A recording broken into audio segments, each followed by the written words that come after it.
scattered. Like almost Dr. Jekyll, I mean, Mr. Hyde, right? I mean, this is a schizophrenic style president on policy, if you ask me.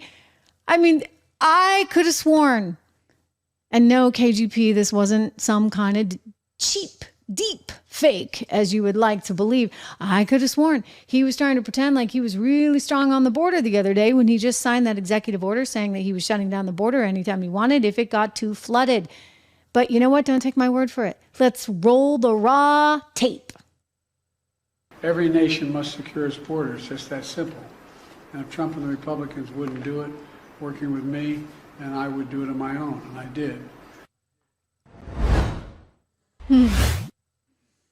Okay.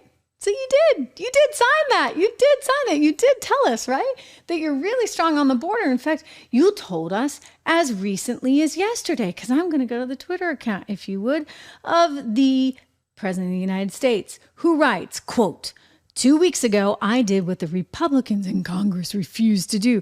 I took action to secure our border. I restricted unlawful crossings and enabled quicker decisions on asylum. And since we implemented my order, border encounters have dropped by about 25%. Well, given that they were up by like multiples of thousands, we'll take the 25%, Joe. But guess what? It's hard to reconcile this with what you also just put out. Ladies and gentlemen, big whopping news here.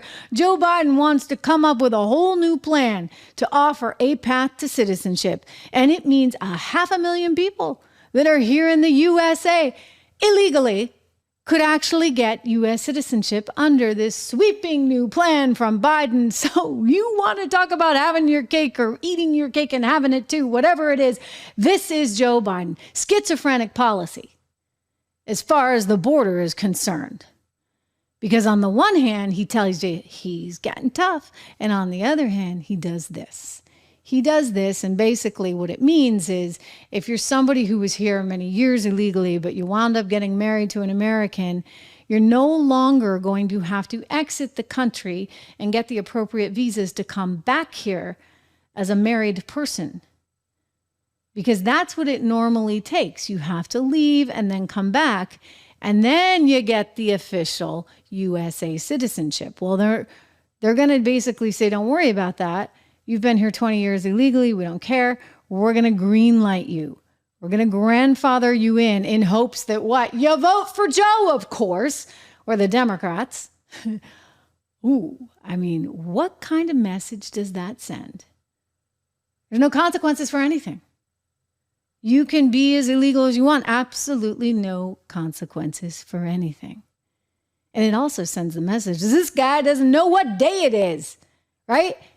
Oh, he's for Israel. Now he's for Palestine. Oh, no, he's no Palestine. We're back for Israel. It's like, which way is the wind blowing, buddy? You can't govern like that. You can't govern when no one wants you. And I'm telling you, no one. You look at the approval rating. Nate Silver did this just the other day from 538. And guess what? This is a president with the lowest approval rating of any recent president, well, in modern history. There you go. Okay, no one's been this bad. 37% approval rating. How are you our president?